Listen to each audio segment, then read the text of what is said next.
안녕하십니까. 세계화 지역화 이교시가 되어서 꼭 알아둬야 될 것이 그 세계화 지역화는 어떻게 보면 세계화는 자유무역을 믿는 사람들이고 지역화는 어떤 의미로든지 그 자유무역에 대하여 보호할 필요가 있다고 느끼기 때문에 먼저 영국에서 고전학파가 주장하였던 그 자유무역에 대한 논지를 충분히 이해해야 됩니다.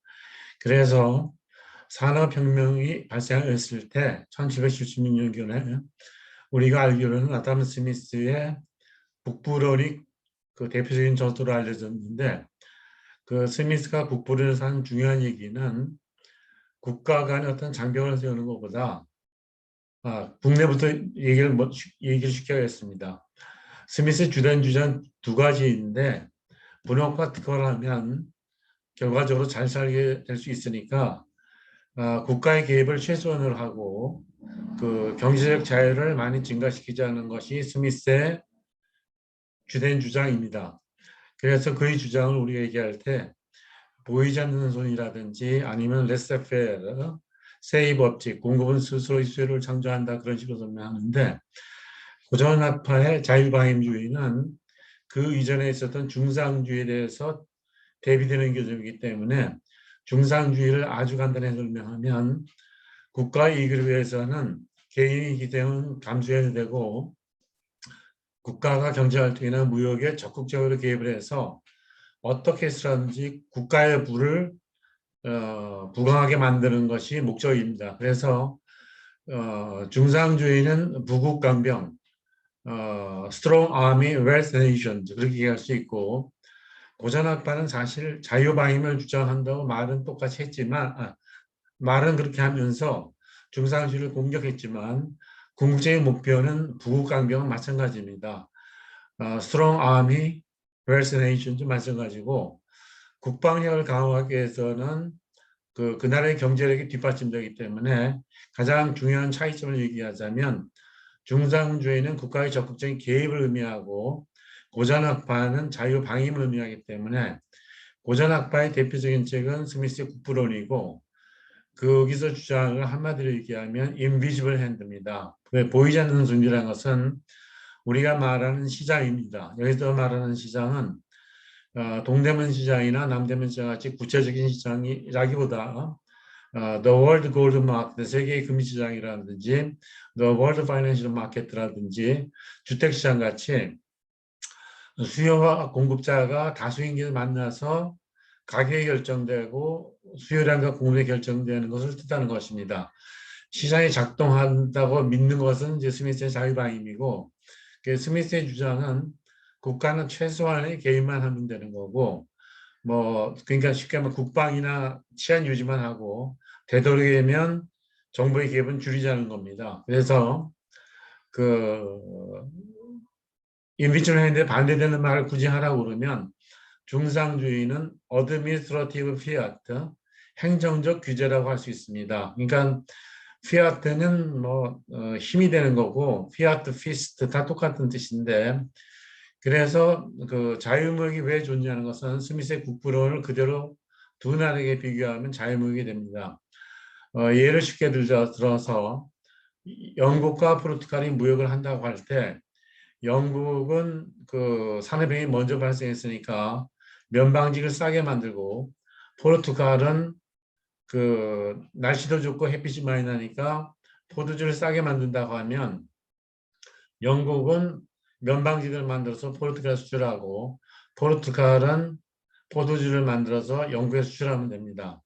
여기 구체적인 숫자를 이제 노동으로 집어넣으면 되는데 예를 들어서 면방지를 만드는데 영번 노동력이 10단이 필요하고 포르투갈은 30단이 필요한다면 분명히 영국이 절대 우위가 있는 겁니다. 그리고 포도주를 만드는데 영국은 10시간 걸리는데 포르투갈은 3시간에 만든다고 그러면 포르투갈이 훨씬 그 포도주의 우위가 있는 겁니다.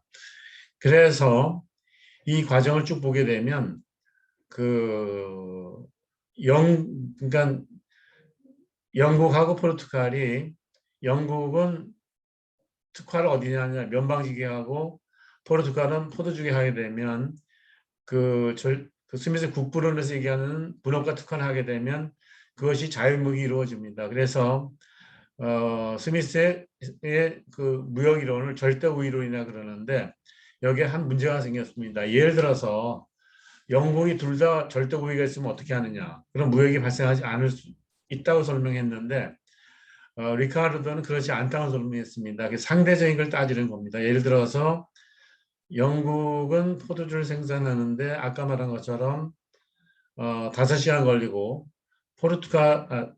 미안합니다. 영국은 10시간 걸리고 포르투갈은 5시간 걸린다. 그러면 어, 그 포르투갈이 우위가 있는 거죠. 그 다음에 아까 절대 위기인데 좀 숫자를 바꿔봅시다. 편하게 하기 위해서.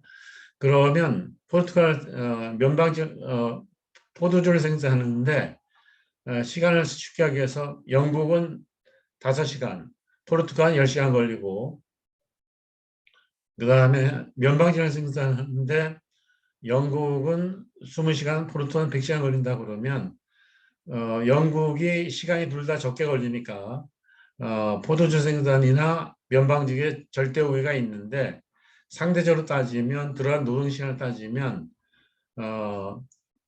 영국은 포르투갈보다 2분의 1 싸게 만드는 거고 포도주 생산할 때는 면방직은 예를 들어서 그 저 포르투갈이 100시간이 걸리고 영국은 20시간 걸린다고 그러면 면방지를 만드는 데 영국은 5배 싸게 만드니까 그럴 경우에는 영국은 둘 다 절대 우위가 있지만 그 중에서 면방직 생산에 비고위가 있는 거고 이제 그 반대로 뒤집어서 얘기하면 포르투갈은 둘 다 절대 열의가 있지만 그 중에서 덜 열의 있는 건 포도주가 된다. 그래서 무역이 발생하게 된다는 것이 리카르트의 비교 우위론입니다. 그래서 리카르트의 비교 우위론이 대표적인 무역 이론으로 사용되는 겁니다. 그리고 리카르도는 그 당시에 산업혁명이 났을 때 산업혁명 전에 농업혁명이 있었는데 그 농업혁명이 있을 때 인클로즈 무브먼트라고 해서 그 토지의 사유화가 일어나면서 이제 지주 계급은 좀 몰락하지만 대지주가 생기면서 이제 거기서 노동자가 발생하게 되었습니다. 그래서 그 리카르도가 마음에 가진 것은 뭐냐면 당시에 영국에 곡물법이 있었는데 콘로가 뭐냐 물어보면 대륙에서 그레인 그 곡식을 수입하는 것을 막기 위해서 관세를 부과해가지고 못 들어오게 한 겁니다.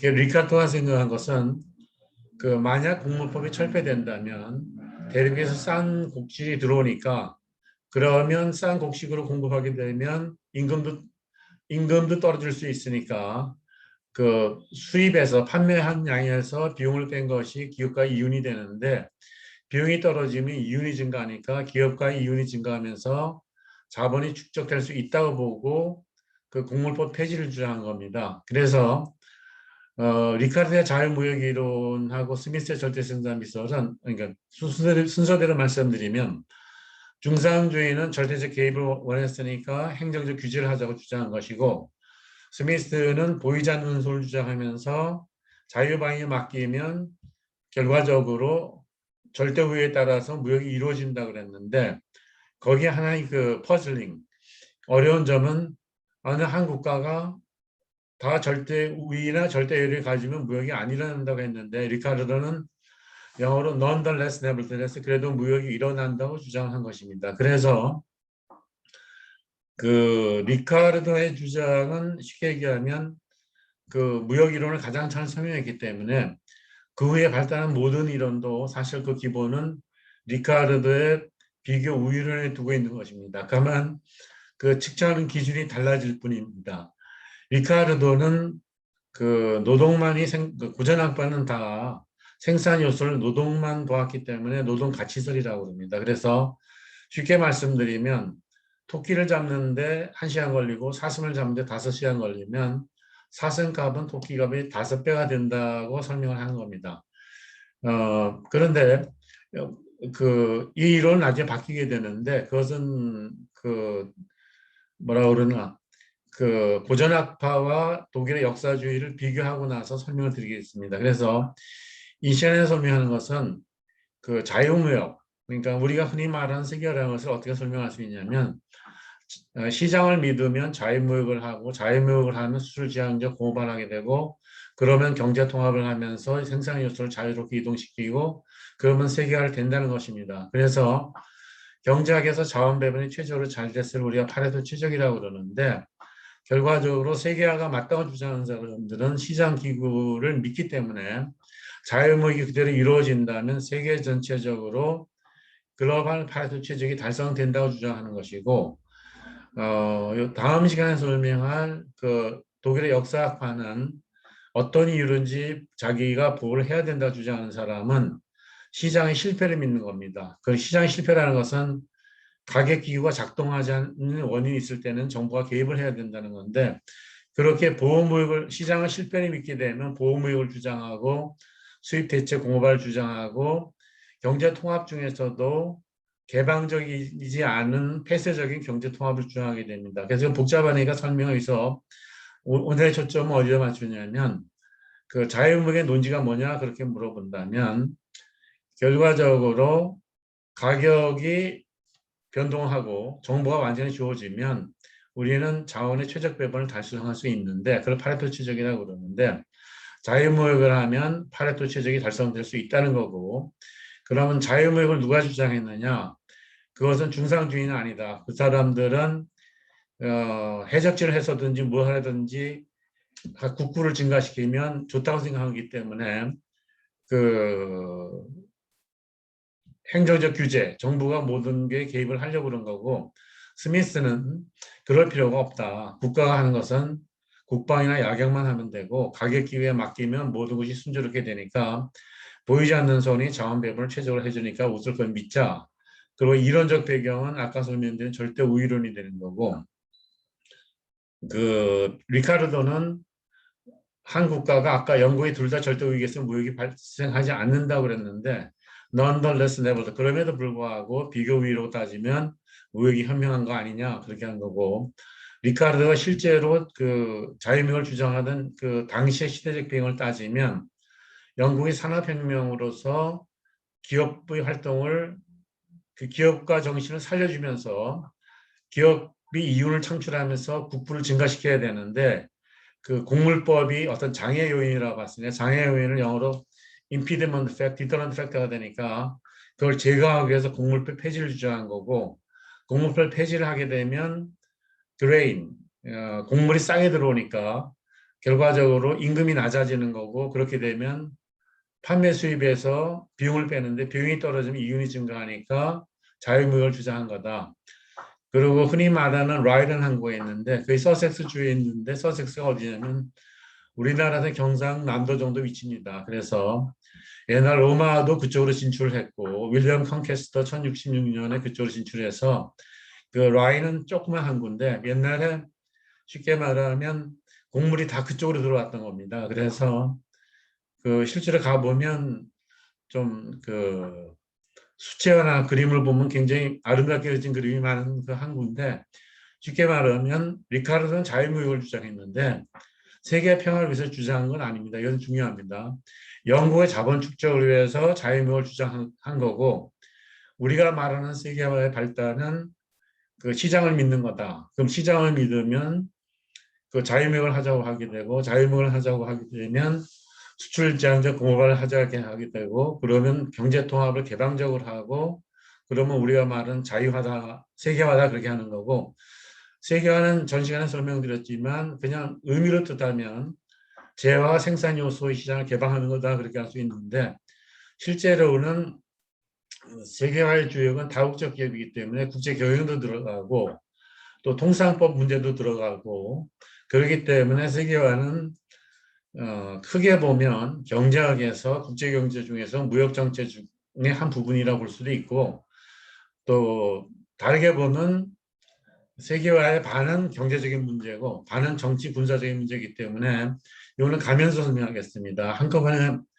그 많은 것을 전달하면 여러분 혼돈이 일으키니까 이 시간에 그 개념을 요약하면 어, 자유무역의 논지가 뭐냐? 결과적으로 시장을 믿는 거다. 이런 것만 설명드리고 설명을 간단하게 한 2분 정도 영어로 설명해 드리겠습니다. The fundamental basis for the globalization may stem from its belief on price mechanism. The classical school of England opposed the concept of mercantilism, which pursues the strong arm and West nations by using administrative fiat. In other words, they intervene their economic activity domestically as well as in foreign trade. So concerning to the foreign trade, they would like to make trade surplus. With the trade surplus, they would like to procure the gold or precious metals, and they can build up strong army.